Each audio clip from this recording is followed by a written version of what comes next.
Welcome, Cancer. This is Regina from Pacific Tarot, and I'm going to be doing a November reading, early November reading for the Cancer Collective. If you like this video, if you find the content useful, please like, and I will try to remind you midway. I'm going to start by reading the bottom of the deck, the Ten of Cups. Beautiful card, Cancer. This is about emotional fulfillment, satisfaction, and abundance. Abundance in all of its forms, in whatever way abundance has resonance for you. It's also a kind of wish fulfillment. This is about achieving what your heart desires, and achieving it in such a way that you can share it with others. I'll leave this here. This is your overall energy. Tens are always portals, so you are getting ready to move to a new level as you experience this abundance that is generative. The first house is the Five of Pentacles.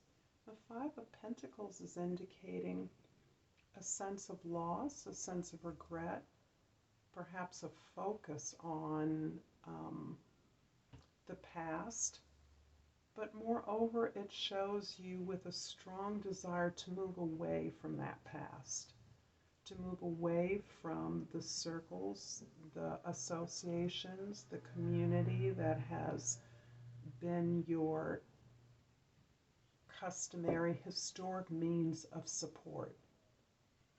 So this shows that places where you would have sought support as you move in this new direction are no longer available to you. You are disdaining them. You don't want to partake of the support that has been offered to you in the past.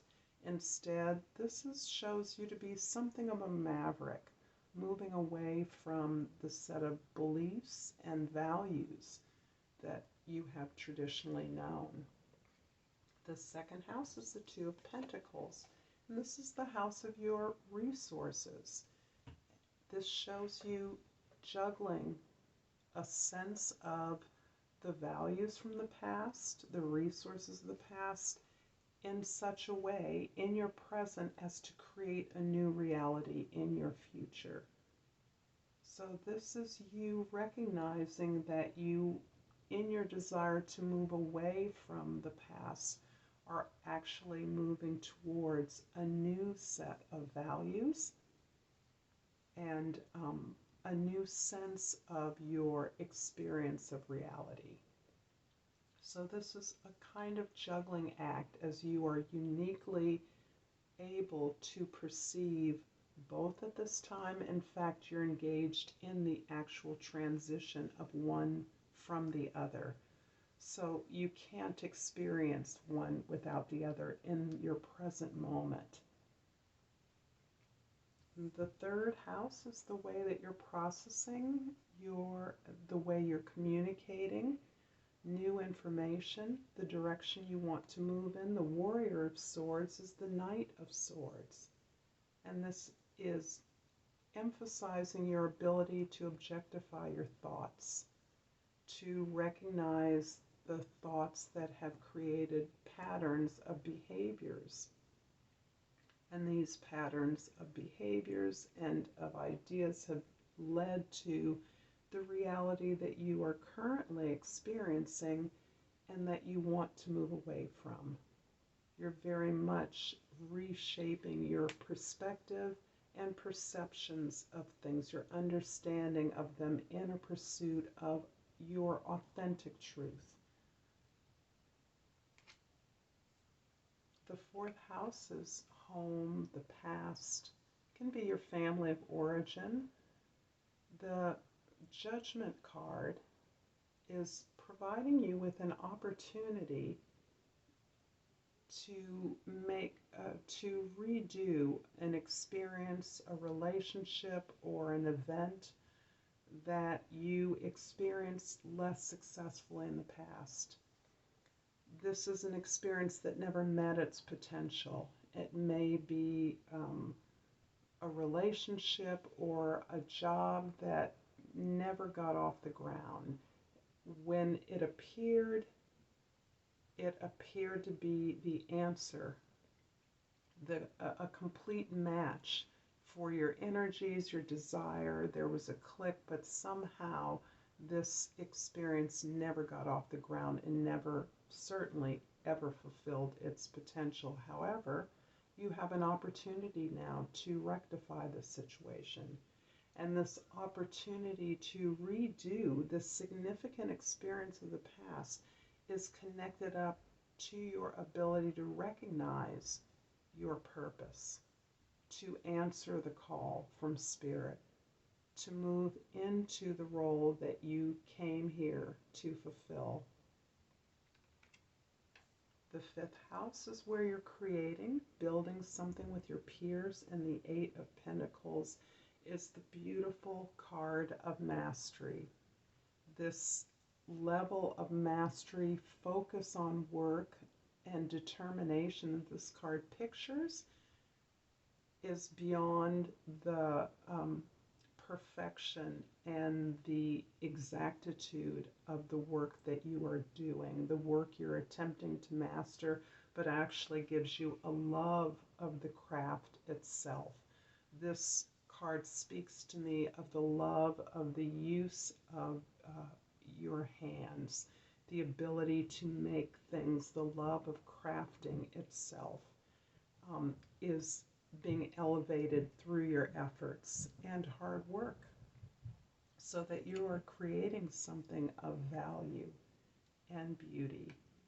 The sixth house is the Freedom card. In this deck of the Intuitive Night Goddess Tarot, the Freedom card is the Chariot in other decks. So this is an indication that not only are you focused on a new experience of abundance, a new pursuit of emotional and fulfillment, but you're also open to divine intervention, to the guidance of others, to the opening up of greater resources and spiritual alignment. And the combination of those is leading you into a powerful direction with great speed and haste. So what you're building here is moving towards some kind of completion, some kind of fulfillment in a greater project that you're lending your craft to. The seventh house is the house of your significant others. And this is a repeat of the Chariot card. How beautiful. So this indicates your routines and your habits, the ways that you're working with others, is culminating in a significant relationship. And that relationship can be with your team, with your collaborators. It can also be with the thing that you're building itself. So this is describing a relationship and an effort that is coming quickly to success. The success is coming through your ability to focus all of your personal resources and those of others. You're focusing that and you're open up to the love of the universe, really. This Ten of Cups overarching is giving you this complete open-heartedness and understanding and appreciation of spiritual grace in your life. The eighth house is where we share resources with others on a more intimate level.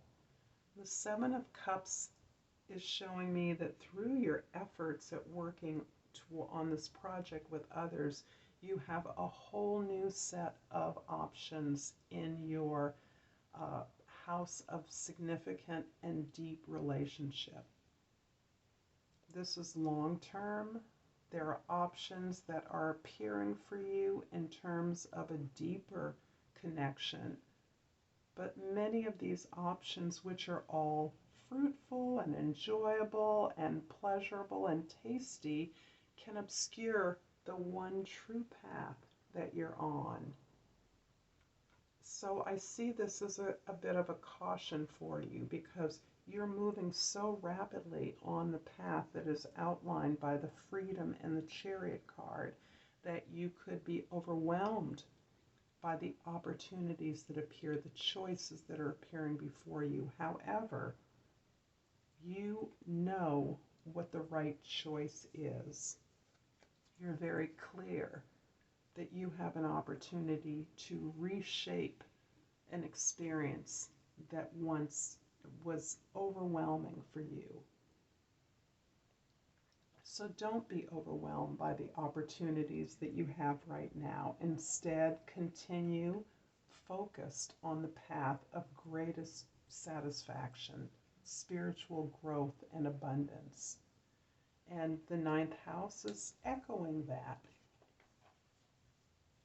That you've had a lot of difficult challenges in working with others, in finding the focus out of your experiences at this time. You've moved away from something that was safe and secure and where you had a clear position to something that is outside of the realm of familiarity for you, outside of the norm of your experiences. But it is the tremendous growth that you've experienced from your past that has lent you the ability to persevere and be courageous, Cancer, as you move into a higher level of communication with an ever more expanded audience, group of peers, collaborators, at an organizational level, at an international level. This is your ability to show up at a global level and continue to produce and bring along a greater, an ever expanded set of allies in the work that you're doing. The 10th house is showing how you are available to others, and it is again another repeat card. So we have 2 chariots and 2 7 of cups, and these are all sevens. So sevens are in and of themselves about divine guidance, about being open to divine guidance. And as you open, the appearance of many options and opportunities can be overwhelming as you have opened up your heart and your emotional capacity has grown to recognize all of these new choices that you have. However, you are still focused. You must maintain your focus here. You must not become distracted by the choices that are appearing before you as a result of what you have gained, the work that you've invested, and the skill development that you bring to this new effort currently that you're engaged in. The 11th house is where you connect up with tribes. Again, another 7. This is a 7 of swords. So this is showing me that part of the strength that you have been needing, the endurance, the courage that has been necessary to this effort, is very much about being strong in your desire to reclaim your authenticity, to reclaim your alignment with the values that are important to you, and to cut out and remove those things, those people, those situations that do not serve you, that are unwilling to come along with you. It has been necessary and difficult to identify those things that are no longer a part of your path moving forward, but that has required a lot of effort to separate yourself to return, to reclaim your life's purpose that you are now understanding in a new way. You are now understanding the potential of this situation that you have been able to revisit, to redo, to remake. The last card, the 12th house, is the lessons that you're learning, the end. And the chance card in this intuitive night goddess tarot is the same as the Wheel of Fortune. And I like to use the traditional names because they remind me of the meanings of the cards. But the chance is interesting because this is opening up and amplifying something that has been clear throughout your path, current path. And that is this ability to open up to divine purpose, to true spiritual and emotional fulfillment and satisfaction, opening up your heart, focusing in such a way that you are open to the universe giving back to you. So the universe is pouring itself into you as you've moved along this path, but actually what you have ultimately received is the universe giving back what you have given. And in this deck, I am reading the chance card as a graceful effect of karma. You have been able to give despite not always receiving back. Because at a fundamental level, you understand life purpose now. And through understanding your life purpose, you are now able to recognize the tremendous gifts of the universe in the opportunities that you currently have. Cancer, I'm going to finish up your reading with Flowers Oracle card. This is the language of flowers. What does Cancer need to know for early November? And I've pulled zinnia. I planted zinnias in my garden this year. Zinnias, the key word is absence. What is not here is the key. I will leave you to contemplate that, Cancer. I'm going to leave that right here. Again, this is Regina from Pacific Tarot. I thank you so much for being here. If you found value in this reading, please like so that it can help me to continue to give these readings. And until next time, Namaste.